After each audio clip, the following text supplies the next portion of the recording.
Oh, I get giddy every time I talk about horror movies.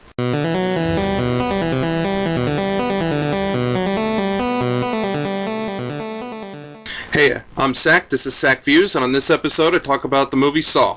Saw came out in 2004.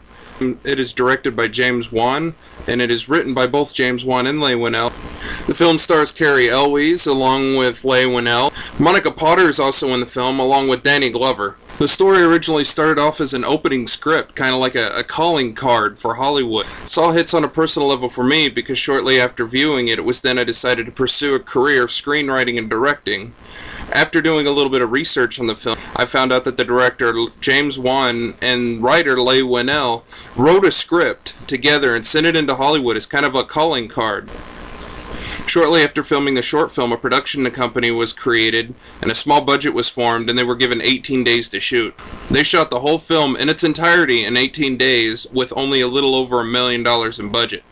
Now, considering the box office gross for this movie, that is phenomenal. For in the USA alone, it pulled over a weekend box office total of $18.2 million. Now, the film altogether, for its small budget, in my opinion, done really well. Now, you can nitpick and point out some of the small things of the film, considering that the bathroom that takes place in a large percentage of the film was built in a studio for this film. A little fun fact that most of the scenes that you find in this film are shot indoors because the budget couldn't cover an outdoor shot. The scenes where cars are pulling up to buildings, car chases, and everything like that still take place indoors. Multiple scenes were often shot in the same room, that room just being made up a little differently for the scene they needed. Now, the film introduced to me rapid cut sequences that show perfectly, in my opinion, the feelings that the actors are trying to convey in the film. Now, for instance, when Amanda's in the chair with the bear trap, it's a tongue twister, with the reverse bear trap device on her head, and the camera's cutting rapidly back and forth, showing her struggling to get out of that chair, you as a viewer watching the film feel it. It almost immerses you into the film when you are watching it.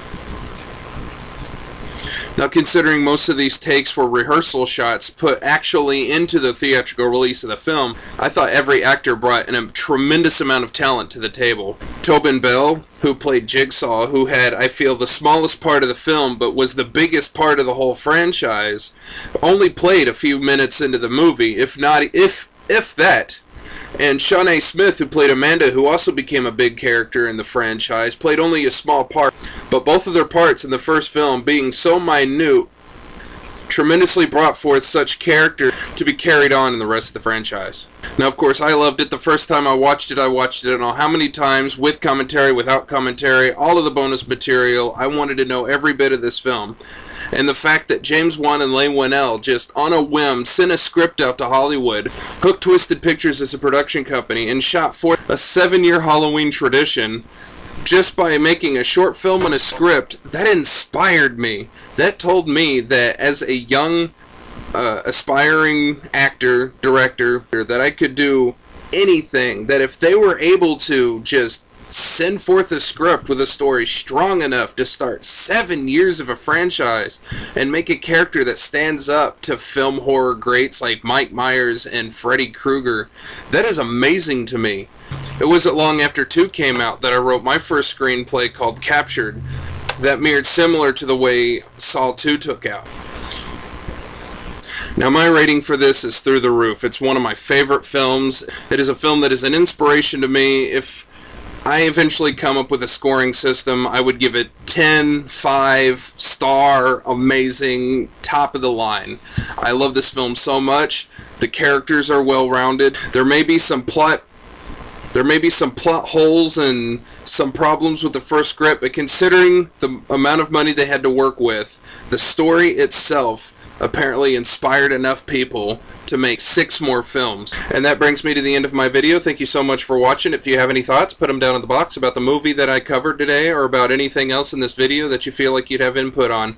The more you leave, the better my videos can get, and I hope to become a good source for you for movie information. I am Saq, this was Saq Views, and I'll see you next video.